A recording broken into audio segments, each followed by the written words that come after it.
Hello students, welcome to my YouTube channel Class 10 Science Classes by Vishwajit.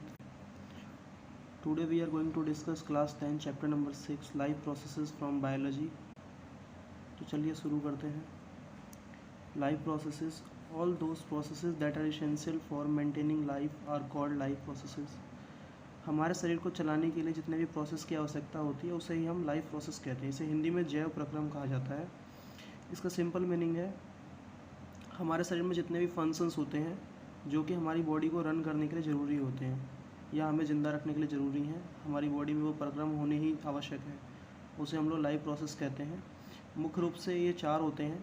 First one is nutrition, respiration, transportation and excretion. Nutrition का मतलब होता है पोषण, जैसे हम लोग जो खाना खाते हैं उसको अंदर लेने की विधि को न्यूट्रिशन कहते हैं. रेस्पिरेशन का मीनिंग होता है श्वसन. भोजन जो हमारे शरीर में टूटकर एनर्जी देता है जिससे हमारी बॉडी पूरी फंक्शन करती है, उसे हम रेस्पिरेशन कहते हैं. थर्ड पार्ट ट्रांसपोर्टेशन है. ट्रांसपोर्टेशन में ब्लड का मूवमेंट, ऑक्सीजन का हमारी पूरी बॉडी में मूव करना, ब्लड का फॉर्मेशन होना, ब्लड का मूवमेंट ट्रांसपोर्टेशन में आता है, जिसे हम परिवहन कहते हैं. एक्सक्रीशन में वेस्ट मटेरियल को रिमूव करने के प्रोसेस को एक्सक्रीशन कहते हैं. चलो नेक्स्ट प्रोसेस देखते हैं. इनको हम डीपली बाद में डिस्कस करेंगे, अभी खाली एक पार्ट में दिया हुआ है. Diffusion, the movement of gases from a region of higher concentration to lower concentration is called diffusion. Gas जहाँ पे ज़्यादा कंसनट्रेट होती है वहाँ से कम की तरफ मूव करती है. दोस्तों खाली गैस की बात नहीं, किसी भी बॉडी का नेचर होता है वो हाई से लो की तरफ ही मूव करती है.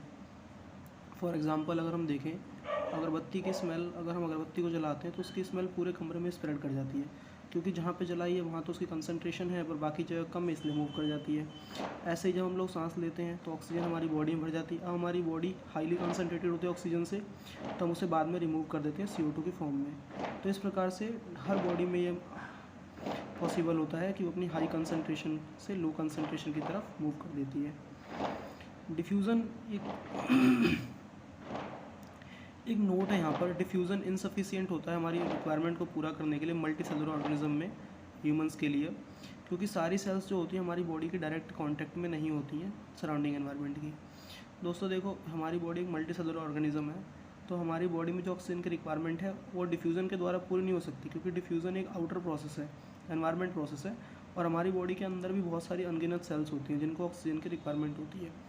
जैसे हमारा हार्ट है, अब वो एनवायरनमेंट के डायरेक्ट कांटेक्ट में तो नहीं है, वो तो एक इंटरनल ऑर्गन है. तो इस प्रकार से जो डिफ्यूज़न है हमारी ऑक्सीजन की रिक्वायरमेंट को कंप्लीट नहीं कर सकता है. Thank you. नेक्स्ट लेक्चर में हम देखेंगे कि क्राइटेरिया से कैसे पता चलता है कि कौन सी बॉडी लिविंग है या नॉन लिविंग. Thank you.